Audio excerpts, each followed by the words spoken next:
PowerPoint slides. So you're going to have to pay attention to my words and think about what I'm saying.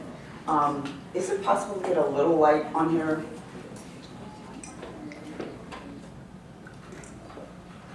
That's good. That'll work. Okay. So I'm basically going to read this because I want to make sure I get in everything in 5 minutes. I hope I have done it right. Okay, so the title of my talk is, and it's about my research, Affirmative Action in Law School Admissions. Does it help or does it hurt?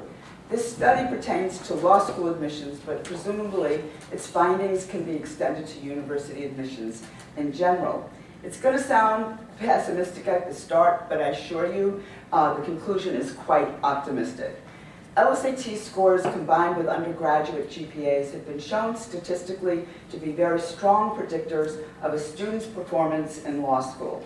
There was a further, and this has been proven over and over again for many decades, there was a further study that showed, however, or moreover, where a student's LSAT score fell relative to his or her classmates in the particular class at the law school that they were at was also a strong predictor. That is, if a student LSAT score, the lower the student's LSAT score was relative to the rest of his or her classmates, the more likely they were going to perform poorly. So if in their entering class that they are in, and they're at the bottom, the rate probability was much higher that they would do poorly, flunk out, drop out, and so forth. The person who did this study decided to use this as a basis for examining the impact of affirmative action on black students' performance. Affirmative action policies will tend to raise a minority student's admission to a higher ranked, more competitive law school than the student's combined LSAT score and GPA would normally admit, thereby putting them at the bottom range of their admissions class. Whereas if they went to the school that they would normally be admitted to, they would be in the middle range. And the study showed that these black students performed not because they were black, but just because they were at the bottom end of the range, that they had the same rate of dropping out and flunking out and doing poorly in law school. Remember, I said it was starting out pessimistic, but it's going to become optimistic. Okay, so anyway, and so this was a study to argue that affirmative action was actually hurting blacks more than helping them. And I just want to say that the person who did this, I'm a law faculty member now, but I'm a former economics professor. The person who did this was also an economist, and I want to tell you that he was a progressive left person. He wasn't trying to find data results to go against affirmative action. He was not very happy about his findings. However, UB's law school had a very unique, the only one in the country, affirmative action program called the Summer Institute.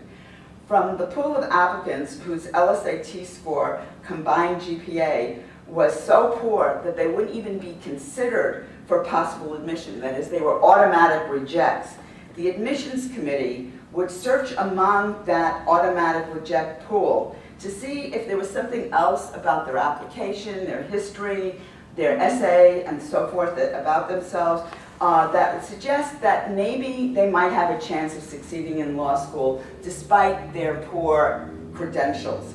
The admissions committee was charged with finding approximately 30 students, and this is where the UB program was unique. These candidates would be offered not admission to the law school, but admission to a summer institute program, that's what it was called, which was a 6-week program, okay, I'm gonna go faster, which was a 6-week, very intense, critical reading and writing program. If they passed, they would be admitted to the law school's fall entering class, and their identities would be kept confidential from all faculty and students.